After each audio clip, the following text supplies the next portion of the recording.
Good morning, welcome back to my channel. তো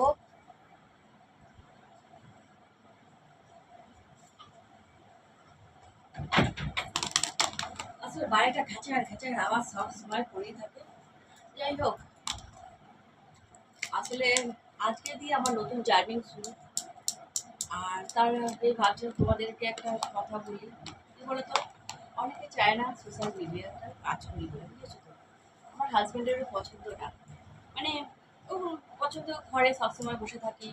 হ্যাঁ, সংসার সংসার নিয়ে এখনকার মেয়েদের পক্ষে দেখো, একটা সংসার সামলানো মানে অনেকটা অসুবিধার মধ্যে, তাই না?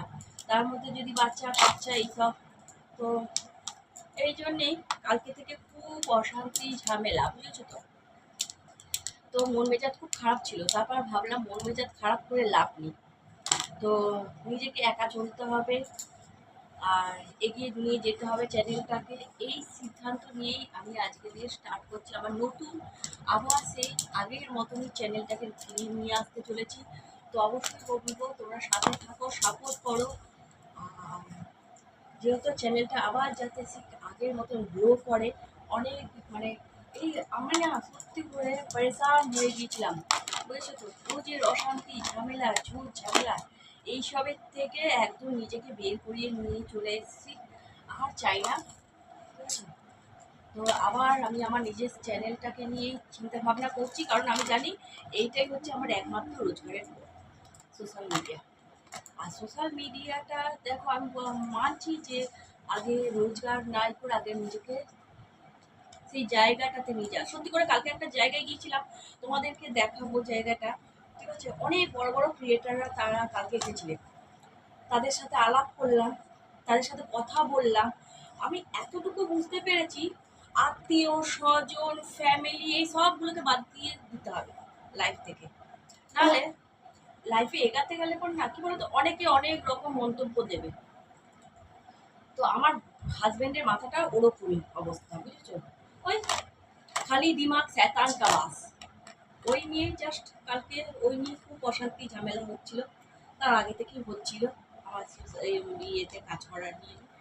তো আমি ভাবতাম যে আমার হাজবেন্ড আমাকে খুব ভালোবাসে, কিন্তু না, না। তাই যখন মানলো না, তখন আমি ভাবলাম আচ্ছা, তাই আমি আবার নিজের লাইফটাকে চেঞ্জ করে দিতে চাইছি।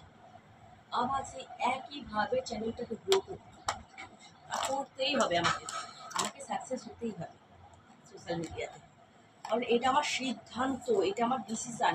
কে কি বললো আমাকে, সত্যি করে আমি কাজ করে বলে অনেকে অনেক কিছু বলে। আমি মানে আমাকে নিয়ে অনেকে সমালোচনা করে, এমনভাবে সমালোচনা, আমাকে নিয়ে অনেকে সমালোচনা করে। আমার হাজবেন্ড তখন বলে যে সমালোচনা করুন, যারা করে করুক, করতে দাও। কারণ তুমি হচ্ছে মানে তাদেরকে নিয়েই, কালকেও আমি শুনেছি যে সমালোচনা তাদেরকে নিয়েই করে, ঠিক আছে?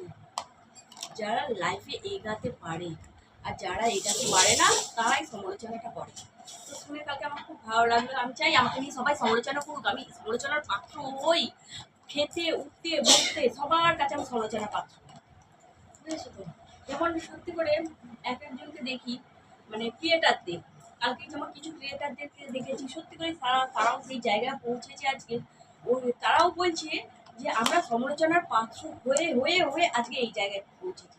আজকে যদি তারা সমালোচনা না করতো আমাকে নিয়ে, মানে সেই ক্রিয়েটারদেরকে নিয়ে, হয়তো তারা উঠতে পারতো না। আমি চাই আমাকে নিয়ে সমালোচনা করুক। আমি খুব ভালো প্রাউড ফিল করি, কারণ এটা আমি আমার হাজবেন্ডের থেকে শিখেছি। হয়তো এই জিনিসটা আমি ভালো শিখেছি, যে আমাকে আগাগোড়ায় বলতো যে শোনো, তোমাকে নিয়ে সমালোচনা যতক্ষণ না তারা করবে ততক্ষণ তুমি দাঁড়াতে পারবে না। ঠিক ঠিক ঠিক ঠিক। আমি চাই আমাকে নিয়ে সমালোচনা করুক, আমি আবার সোশ্যাল মিডিয়ায় কাজটা